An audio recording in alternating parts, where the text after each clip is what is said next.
Call this health committee meeting to order at 1:15. Joe, could you do it? Father, we thank you for this day, and we just thank you for many blessings you have given us as a tribe, and we just we ask that you just put your hand over this meeting, let us make the decisions that will better our tribe. In Jesus' name we pray. Amen. Amen. Thank you. Shelley? Janelle Fulbright. Dick Lay. Here. Jack Baker. Here. Harley Buzzard. Here. Joe Berg. Honey? Julia Coates. I'm Cody here. Fishy-Pop. I don't need any assistance. Don I was Garvin. talking to Gloria Graham. Tina Jordan. Present. Frankie Hargis. Present. Lee Keener. Curtis Snell. Denise Taylor. Here. David Thornton. Victoria Vesquez. Honey? David Walkenstick. Carol Callen Watts. We do have a quorum.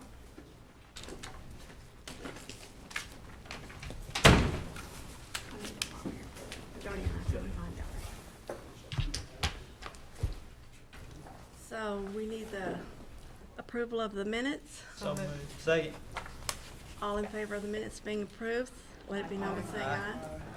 The minutes stand as approved. We'll go right into reports. Next is Claremore. Anybody here? Okay. And Connie is next.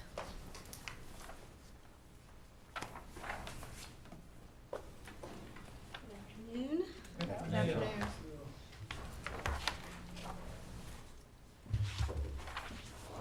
We'll review a few of the highlights from the May, reporting on the month of May. It's a month of celebration in the healthcare world.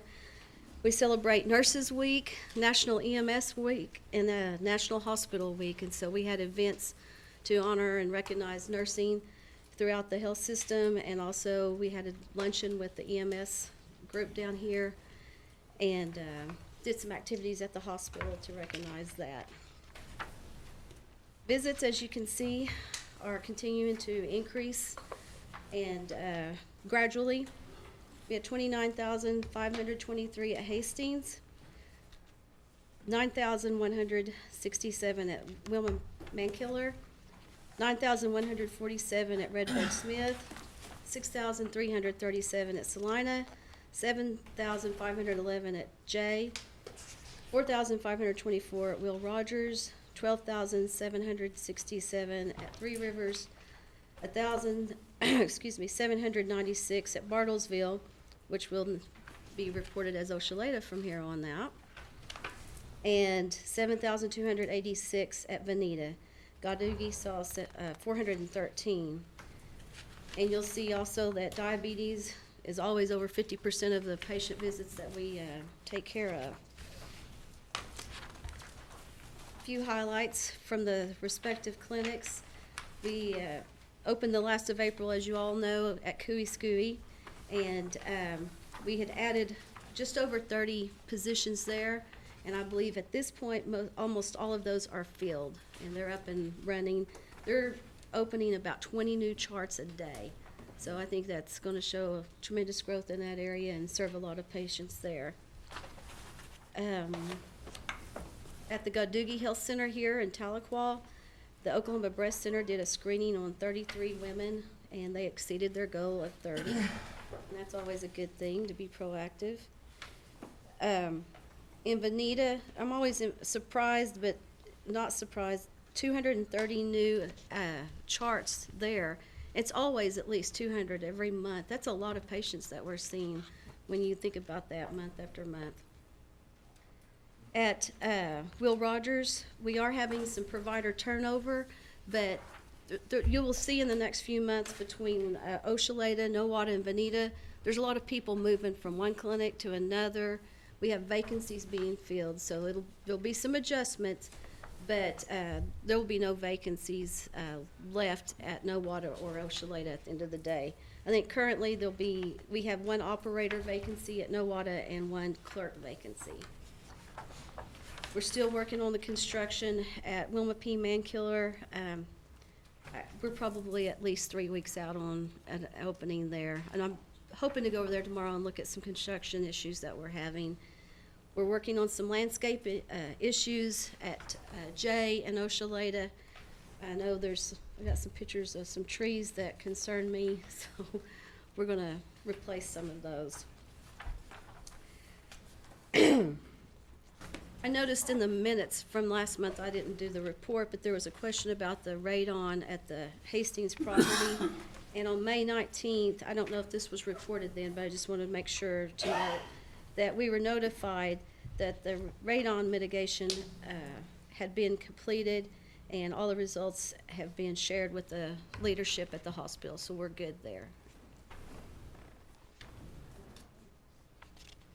Reporting on statistics for the ER and urgent care, 6,130 visits in May, and a left without being seen rate of 3.2% in the emergency room, which is incredible, and 4.2 in urgent care, and I believe that's the best statistics we've been able to report to you guys ever. And we attribute that success to all of the staff, but particularly the leadership of Dr. Sharon Smallwood. She has really stepped up and become a great leader for the emergency department and urgent care. Hastings performed 381 surgical procedures in the month of May. In the dental clinic, we saw 6,206 patients. There was a slight increase in Bonita and Stillwell, and Dr. Jones attributes the increase in Stillwell to a new leadership there. Dr. Riley has taken over as dental director, and he feels like that will be a very positive change for that clinic. We saw 916 emergencies in the month, dental emergencies in the month of May. And I was traveling the other day and got a message that there was a complaint on Facebook of someone who tried to access their private care dentist on Friday, and they were complaining because they had to wait a couple hours at Hastings. And I'm like, at least we're open on Fridays, you know, all of our dental clinics are. So I think it's something we need to be aware of and proud of, that, you know, while most dental clinics are closed on Fridays, we're open, and same office hours as the regular office hours throughout the week. On the provider vacancies, we're at a vacancy rate of 6%, which is, I don't want any vacancies, but national trends are 10 to 15%, so I think that's something we can be very proud of. Behavioral health saw 1,910 patients. Jack Brown is up to 29 patients, so we're seeing an increase in that, and 22 patients on a waiting list. So we're serving more patients at Jack Brown, and I'm proud of that. You'll be hearing a lot more about our public health accreditation. This is something that Lisa Pivick and her staff have been working very hard on. And we have a scheduled site visit for September 29th and 30th. And in this report, they were expecting the documents back in mid-June, and I believe we actually got those back the 1st of July. I think, if I remember Dr. Graham talking to me about that just yesterday. You'll see that the health department is very active in all the respective communities, and those are detailed in the rest of the report. And contract health in the month of May processed just over 8,000 referrals, and we had an approval rating of 97.9%. So that's my report. Yes. Any questions? Hey, Connie, Yes, sir. been hearing a lot of good things about the health clinics and with all the expansion and all that, and so we appreciate you and your staff for doing that. One of the concerns I've heard was with the expansion of the square footage is the shortage of practitioners to fulfill, and there's, I guess you guys are expecting an increase of patients due to more space. I guess you guys have a plan in place to, you said we had a 6% shortage of practitioners. Was that doctors, nurses? What was that? It's a 6% vacancy. That's of the budgeted positions that we currently have. Those doctors or nurses? It's doctors, it's mid-level providers, there's a few dentists, and I think there's some behavioral health staff on that. Okay. How many doctors are we short right now? Do you know offhand? I'd have to go back and That's just the one thing that I've been hearing. Well, I mean, it's good that we're increasing square footage and increasing patient load, but another thing, there's some people that work in those facilities, they're just worried about not having enough staff to cover everybody and all that. And I just want to bring that to your knowledge. right, and when we went forward with this plan, we needed space, you know, docs working out of one office obviously limits them, whereas we can put them in, working out of 3 offices now. That will improve access and patient flow. So we're gonna wait and see how much we need after we really maximize that. Hey, keep up your good work. Thank you. Yeah. Thank you, Chair. Counselor Buzzard? Yes, thank you, Madam Chair. Connie, we'll be happy when the J clinic is finished. I know we've got some problems. Yeah. I think everybody's excited about the building. I think it's probably the premier building for the city of J. Oh, yeah. That. So there are just a few things I want to just put out real quick so you're aware of them. One thing, I'm happy to get a new doctor in J. I understand it started a week or so ago, so we're happy about that. The other thing is I keep hearing from some of the young mothers about a pediatrician in J. And I told them I thought we was working on getting one. Is that- Well, I've looked into that, and I think we have someone who may be interested. We're still looking into the background and things like that. I've had several young mothers ask me, and I said, well, you know, they're hard to recruit. They are. We are on J, so I'm happy to hear that. Just some things, and I always watch the stats between, I compare J to Salina, and I see J saw 1,170 more patients in Salina. I'm wondering, is there a problem with Salina or lacking of providers? Or that really caught my eye when I saw that. We were down a physician, and we've got Dr. Totani, who was at J, actually, matter of fact. He's coming back and filling a position at Salina. That was his request. And so that may have been an impact on it. I always notice those things that come in. Well, and in May, people start taking their vacation, so, Okay, and that could be the problem. yeah. The other thing is, and I sent you an email, and this is just a little bit about the construction up there, but we should take a look at the west end of that thing. I sent you some, you may not have seen it, got some canopies, because in the dental area and some of those other areas, that the sun is coming directly in there, and it's going to be a problem. Yeah, we discussed that yesterday or the day before, and we're looking into it, but I believe the windows are tinted, Okay. so we'll clarify But that. It's really a direct sunlight, isn't it? So anyway, walk-ins, there seem to be some problems with the walk-in clinic at J. I've heard complaints that people call in and they're always filled up. You never get in on the walk-in, so I'm not sure what's happening there. People call me, I tell them, you just go on up there, because our policy is that we see, or you will see somebody when you walk into that clinic, whether it's a provider or not, but you'll be seen. So Right. walk in, I wish you'd take a look at that schedule and see. I think it's people, I think the providers or somebody are filling those walk-in slots a day or two ahead of time instead of that day. The other thing is the wait time on walk-ins. You get a person up there that's really sick and have a head that's about to explode with a headache, and they say, well, we've got a walk-in time at 3 o'clock this afternoon. Well, obviously the person's sick and they need to be seen now. And that seems to be a problem for our patients. So appreciate it if you would just kind of check in and see what's happening. We up sure there. will. They're using those walk-ins for walk-in times, actually for appointment documents, what's happening. The other thing is, I've heard a good report about Dr. ER doctor at Hastings Hospital.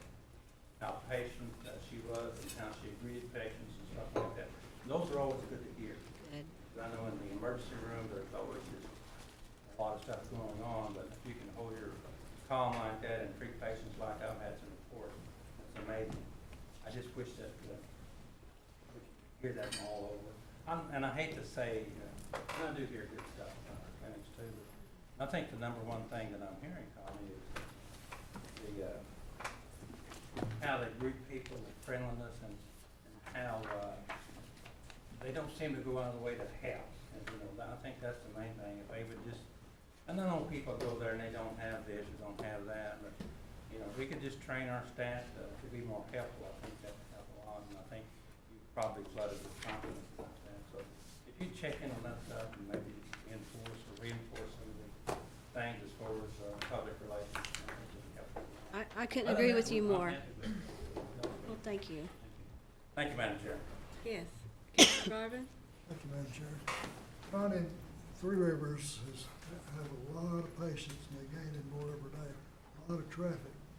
But the parking lot has begun to come apart. We need to look at that, some big holes, and I'm not sure what does that kind of work, but with that much traffic, problem in the parking lot. We are aware of that, and we're looking at our budget to see where we can find some money to make the needed repairs.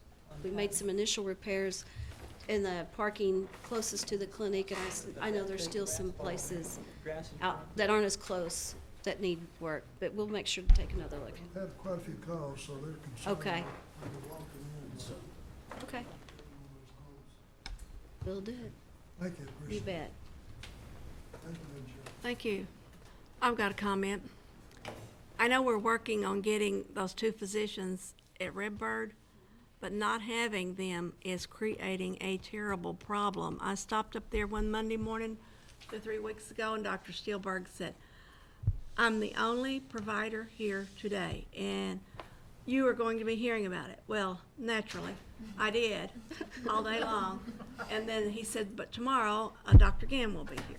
And he said all these vacations and stuff was all planned out before I ever got here, you know.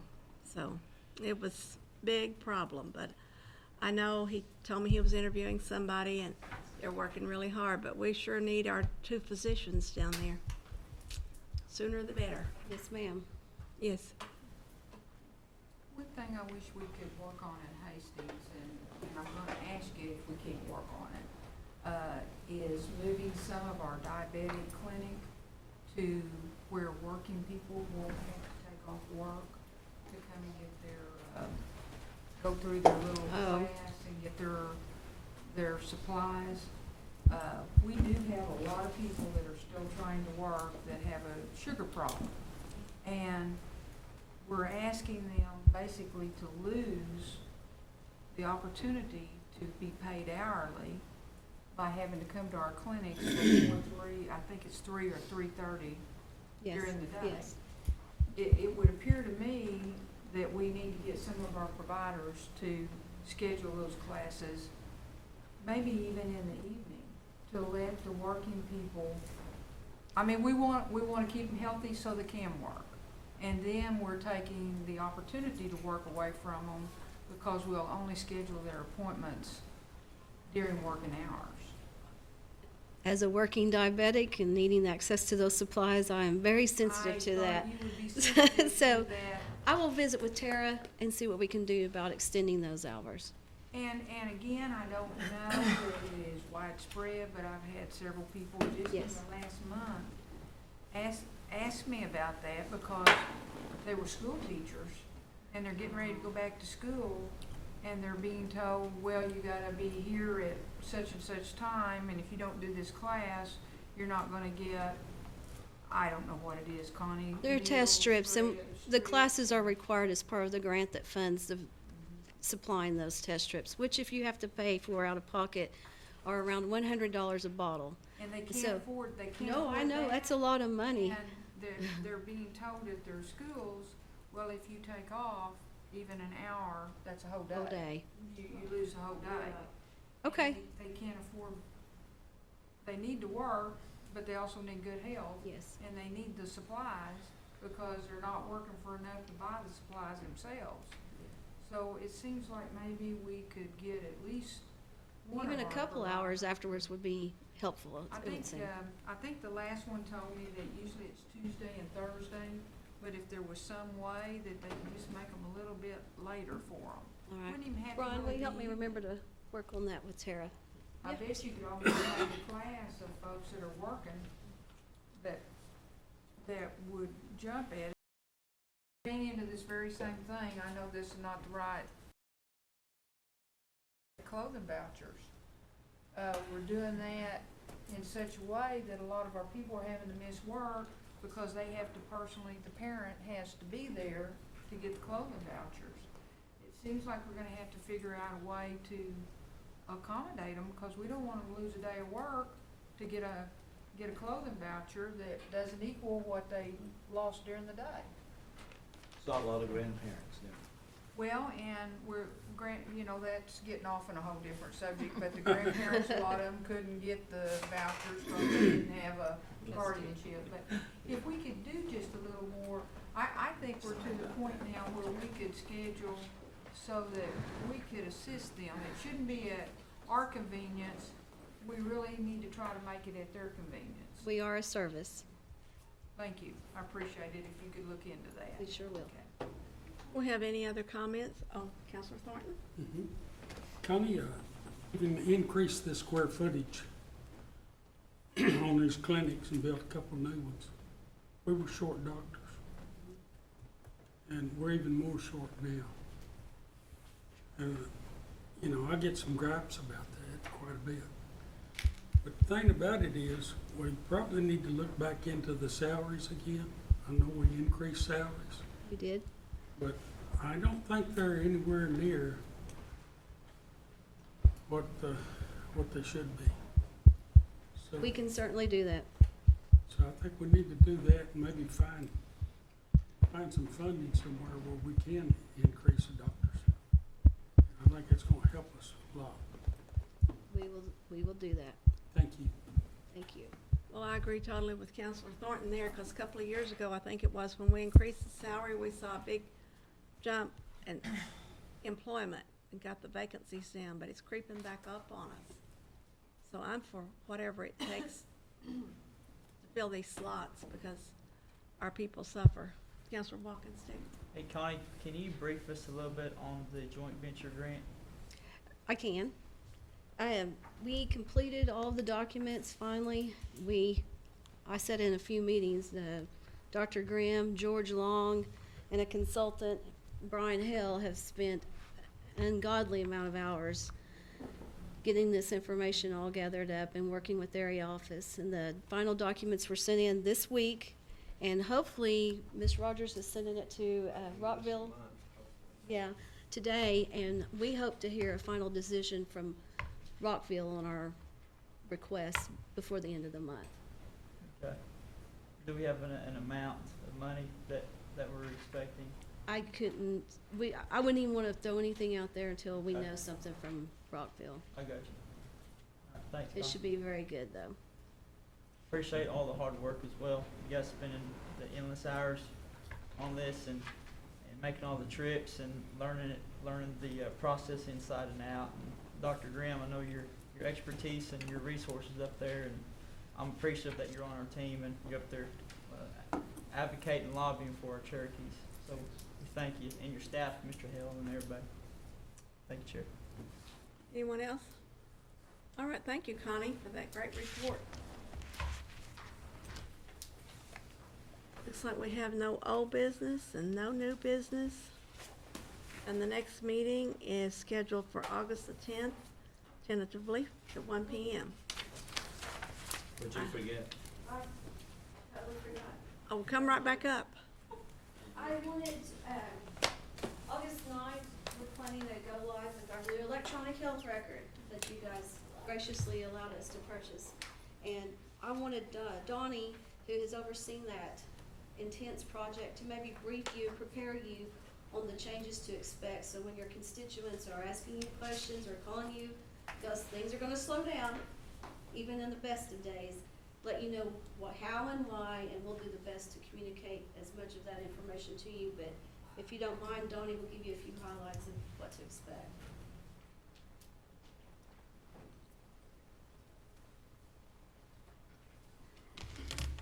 Thank you all for having me here this afternoon.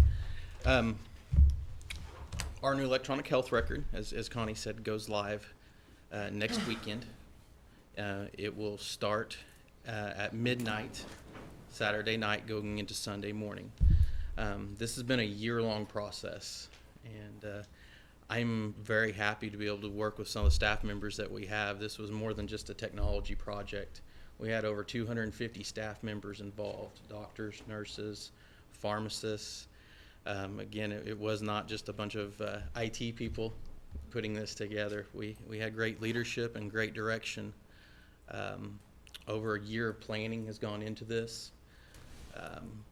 We will have some process delays or slowness at the beginning, the first couple of weeks, as we all get used to the new system. You know, we kind of compare it to when you get a new car and you first get in there, everything looks a little bit different. And we'll have some of those issues as we get through and get used to doing those things. We've had over 6 weeks of training, and we've trained over 1,500 employees the past 6 weeks. So we're making every attempt at getting people used to the new system. You know, obviously we chose this for the benefit of our patients, and you know, I've heard some of the hurdles that we go through with lack of providers, the regulations and the processes that we in health have to deal with on a day-to-day basis. The workload's enormous, and again, the staff that we have is great. The work effort that we have people at every single clinic, the hospital, every program, they're very dedicated. So anything that I can do and my staff and our group that can do to help make those processes more efficient, that's why we chose a new system. What we had was not working. It wasn't going to work in the future, and these are the steps we had to take to move forward. So, Yes. any questions? You say this is gonna speed things up? Are we going to speed things up? That's what this is gonna do? The documentation will provide for better care coordination along the way. Now, initially, as the providers get used to it, and that could be at any level. That could be a pharmacist, that could be a lab technician. They may struggle with the system at the beginning. But as we move along, yeah, the overall care coordination ought to be better, yes. It's gonna speed things up? Is it going to speed things up? Is the That's visit? the dream. Yeah. So, you know, it's up to the provider. A tool's only technology. As an IT professional, I would like to say yes, but you know, it's a tool, and it's only as good as the person that wields that tool. And as we get it, if we go through there, they're going to be able to use that tool better and better every day. We have some providers that have never used electronic documentation. They're going to struggle with it at the beginning. We have some that take to it, and they're so happy that the system that they're going to use is going to be better. So yes, some will be faster, some won't. Good answer, thank you. Councilor Lai? Thank you, Madam. Yes. The documentation, the patient files, I'm kind of concerned about labeling running dually. I don't know that that's the correct word. Are you going, if the new system goes down, do we still have the old system as a backup? We will always have the old system historically, and we've done this before internally. For the past decade, we have been combining our own medical records throughout our own systems at each together. So the old information will be there historically. We will not be doing dual entry for the most part. There will be a few instances where we have to. We still receive outside reports from providers that don't have anything but a fax machine. And sometimes that's going to have to be looked at in a different manner. One of the improvements in my mind is tying all your clinics and hospitals together. Is that still That is correct. We will have one single patient record now. If So I go to Hastings, Nowata, Salina, one record. I'm good at all places. That's correct. You'll have one medical record, and you know, I have like 6 chart numbers as well. So it's a great benefit. You know, we don't expect that to affect anybody. There are a few people that are used to coming in and giving their chart number, and you know, we'll have to. It's not a requirement for somebody to come in and get their brand new medical record. So it's gonna be one chart number, Right. and it'll be all the way around the horn. All the way around. That's good. Thank you. Councilor Buzzer? I think you've answered some of my questions I had with Councilor Lay to ask. You said something about there gonna be delays. What's with the delays? So the processes have changed a little bit. It's about like anything. If you change a process up, we've been using the system we have for quite a while, and we have some people that have been using it for over 15, 20 years. So we make certain changes. They have to get used to those. We've put in a support system overall. We have 2 weeks of 24/7 You know, we're going to be readily available to answer any call. So are they records every now and then, just what they call the system that we're currently on? Will those records be electronically transferred to this new data system that we've installed? Or Some has been, yeah. So manually up? yeah, we have automatically moved some of the data over. Now, some of it is, you know, best practice in healthcare. Allergies, for example, we like to ask that question every time, right? That's for patient safety. So some of those things, the documentation, the intake of that is done every time. So that would be manually re-entered. And the reason I asked that, I had a patient call me the other day, and she said that, I don't know who it was, maybe somebody said, we may be slower, and I thought, well, why are we gonna be slower? Are we gonna be slower? I mean, we're gonna start getting calls from people because they can't see as many, or? So we have worked with our providers on, you know, the amount of patients that they will see. We have cut, for the first couple of weeks, cut their schedule in half. And Or will be half, is what you said. correct. Okay. Yeah. Well, it's good to know. I think you need to keep it in mind, so we can get calls. We've already got calls. So Correct. the patient was told that. Yeah. And they call me and say, well, I don't know. I'll ask. Okay. Glad you made that clear. You bet. I'll respond. And I'll be here to answer any questions you have, and I want to make sure you have the answers when you get those calls. You know, the delay in the process could be different for every situation, so we try to mitigate that by cutting back the schedule a bit for a few weeks. Well, you know, and I should have addressed this economy. You know, I don't feel like that our providers are seeing enough patients every day. I understand they schedule 20 a day. Is that right, Connie? That's our goal. And I talk with other providers, like other clinics that grow, and they see as many 40 a day. I'm seeing half, and I know your answer is we want to get quality care. And that's good. I mean, how can you argue with that? But still, I just, I have a problem with the patient, the provider seeing only 20 patients a day. Any way we can feed them up and see more. I'm hoping this will be a better take. Okay. Thank you. Thank you. I have a question. Will we reissue everyone a new chart number? Because like if you have a chart number at Hastings, you have one at Stillwell, and then you go to Redbird, and you've got 3 chart numbers, like myself, I do. Now, how will we know what our chart number is? Will they still be using the old chart number? Are they gonna issue everybody a new chart number, or have you got that worked out yet? Yeah, we do have it worked out. Everybody will receive, in the new system, they don't call them chart numbers, they call them medical record numbers. So everybody, at the time of their next appointment, their next visit, would receive one. It's not a requirement, and over the past few years, I myself, know my chart number, and when I walk in, some registration clerks say, what's your chart number? But for the most part, most say, what's your last name? And verify through other demographics like your phone number, where you live, things like that. So chart number is not a requirement for registration. Okay. Yes. If you phone order your medication, you have to put that chart number in there. On the current system, yes. And that is one that the medication refill is one that we're replacing. And it will allow us to enter the prescription number. So on every bottle, there's a prescription number. That is very similar to every other pharmacy out there. And your date of birth. Correct. Yeah, there will be a registration. Anything that we have that's web-based or online requires people to create a registration. And we did when we first did the first pharmacy refill. So they will have to re-register an account, and it would create all those items to verify. By they, you mean everyone? The patients, yes.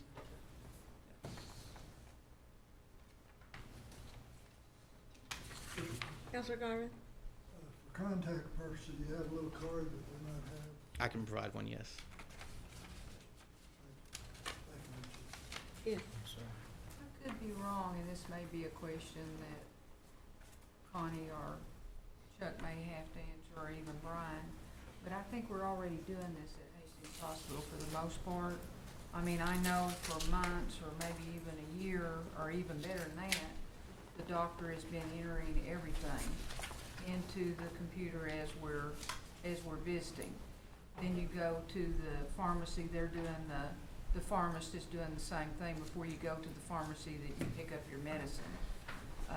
I mean, I'm seeing it all over Hastings that we're already chartless, for the most part, paper chartless. And it to me seems to be a very good system. Your toe in, toe out time for regular doctors, at least where I'm assigned to, seems to be very good. And if it's the same system that we're talking about that's now gonna be everywhere, I think, yes, there might be just a little slowness as they get used to it, but then it's gonna pick up. Because I know with Dr. Nolan, that's the doctor that I'm assigned to, and she's a very good doctor. They just keep them moving. They keep the patients moving all the time. I forget when my next appointment is scheduled for, but I can plan that I'll be in and out probably in less than 2 hours, and that's getting everything done. You're going to your, getting your blood drawn, seeing your nurse, seeing your doctor, getting your meds, getting educated on everything you need to be educated on so you can go for another month or 2 months or 3 months. I've been to other places, and I really like where I am now, and I have, I say been to other places, short periods of time. I might try a doctor in Muskogee. That was probably 20 years ago. And I came back and have never regretted coming back. And I've always had insurance, but I've always felt like I could contribute to our system too, as a third-party billing person. So I'm very happy with the system that seems to be in place right now. And I haven't seen my chart, my physical paper chart, and, well, I couldn't even tell you when. They've been putting it on the computer for quite some time there. I guess they were the test case, maybe. I don't know. Yeah, But we've been using electronic health records at the hospital for. But they're doing a very good job. And I commend you all on implementing it, because we're a growing society and we move around. Some of us go to Stillwell, some of us go to Tahlequah, some of us go to Muskogee. I mean, we're everywhere. It's wherever's convenient for you then. And for all of this to be together and any doctor be able to pull up your chart wherever you might be, that's fantastic. That is, we have come a long way since, well, I'm 59 and I've always used our clinical and hospital, and so I just see we're improving every day. It's a moving target, though. I've always told you all, it was a moving target. Every day you solve one problem, there'll be another problem come up. That's just health. That's the way it is. It's just a moving target. But I think you're doing a very good job trying to plug those holes. Yes.